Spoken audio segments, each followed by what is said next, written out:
Hello, Miss Megan. Hope you're doing well. This is my presentation for the final project for terrorism class, and for my presentation, I chose the Taliban. So that's the terrorist group I chose. My name is Luca Carvalho. Yeah. So the Taliban, they are the largest armed group in Afghanistan.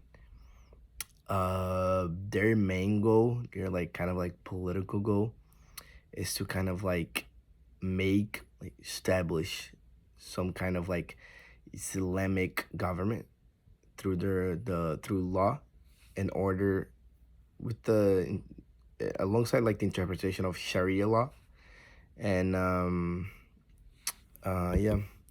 So the Taliban, they're led by Haibatullah Akhundzada. That's the name of the leader. They have been actually increasing their numbers significant. They've been increasing the numbers a lot by exploring, like bringing children that should be in school, they should be at home, should be with their parents. They actually started recruiting those recruiting and training those children, and and ages like from like 6 to like 13 or so, and it's mainly boys, and it's mainly boys. Not mainly, it's fully boys. They actually want girls to only um, start getting educated and stuff over the age of 10. So they put all those boys to like study about the religious subjects of Taliban and with teachers. And yeah, by the age of like 13, they're already like kind of educated Taliban like children. They have learned many skills for military, like how to hold a firearm and how to how to produce arms and stuff and weapons and stuff like that. So yeah, um, they are they have actually a lot of money. Their income was in the year of 2018, which is like the only year I could find. Their annual income was about 1.5 billion dollars, and that number has only been increasing since then. They have actually find many ways to get money.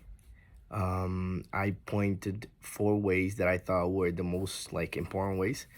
It's foreign donations. Many countries from the Gulf, like many Gulf countries like Afghanistan, like Saudi Arabia, and countries like that actually that sympathize with their ideology, kind of like make some type of donations, help them out with like supplies and stuff like that. There was actually a lot of like talks of like some countries like Russia, like helping them out, but it was never actually like concrete. Like there was never concrete proof that they were actually helping them. But it's super like it's like rumors. The other way that they get money is drug trades. Like the Afghanistan is like the biggest producer of opium, and that's what makes heroin. And heroin is a huge has a huge market all around the world, and then obviously by Afghanistan being the biggest producer of opium, the Taliban, they kind of like charge taxes over those like over those farmers that produce opium, and that way, and it's said to be 10%. 10%, I think, is how much they charge of taxes and stuff, and by that they also make a lot of money. They also make money by expanding a territory. So like they will find more territories to like tax people. So like they would conquer new like cities or whatever, and then they will have a lot of taxes over like everything. Like they'll have taxes over like constructions, like like structures, like schools, hospitals. Like like they'll have taxes over literally anything. Another way that they also make money is through mining, like precious stones and stuff like that. And yeah, um, the Taliban, when it comes to the media and social media, how like they act on it, they actually banned social media in Afghanistan like a while ago.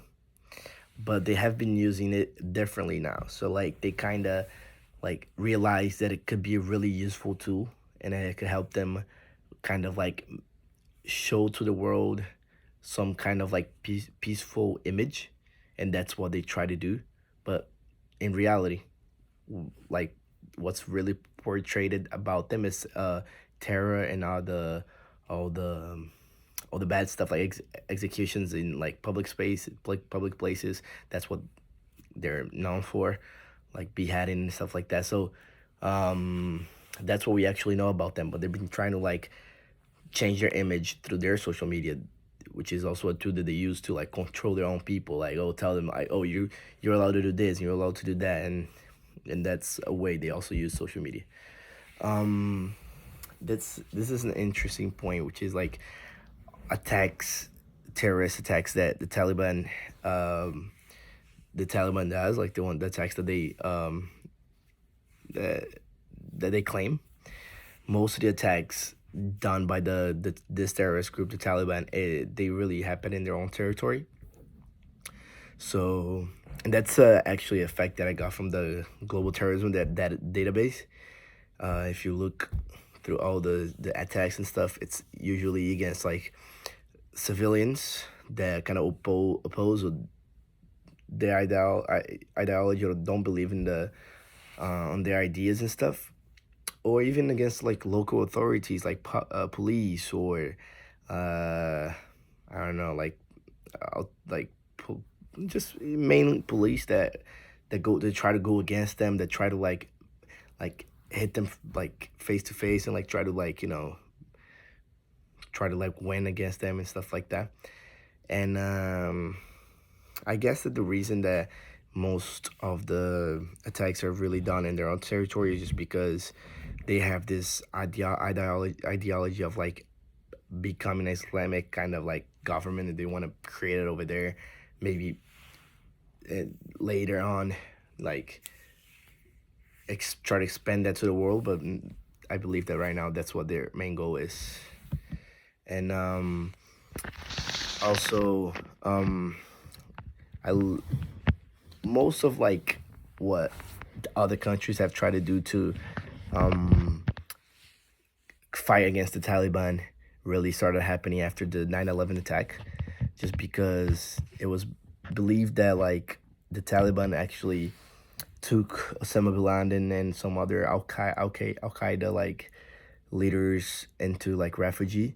So just so if the the enemies, the U.S. or United Nations or whatever other countries that were looking for them, if they were looking for Osama bin Laden, they wouldn't be able to find them because he's in Afghanistan. And after the U.S. found that out, they went and invaded the Afghanistan, the Taliban area, and then they killed Osama bin Laden, killed some of their the leaders and stuff, and that's when the Taliban kind of collapsed, which didn't really uh, which didn't really I mean it obviously affected the Taliban, but later on they kept growing. Like they new people kept coming to joining the group, and like they kept like expanding their participants. Like more people were like engaging with them, and like sympathizing with their ideology and stuff like that. And uh that was what made the US kind of have like troops over a decade in in Afghanistan, like the Taliban area. And it was kind of like always there was always conflicts, but it was kind of like more like you know peaceful kind of thing. And in April of like this last year, Joe Biden actually commanded that all the troops that were in Afghanistan were to leave the country in September 11th, which would be like a decade of like the attack, the 9/11 attack. So since then, it's been chaotic. Taliban has taken over the country once more, and it's everything that we see in the news. It's a terror from the civilians. It's like the people leaving the country and stuff like that. And yeah.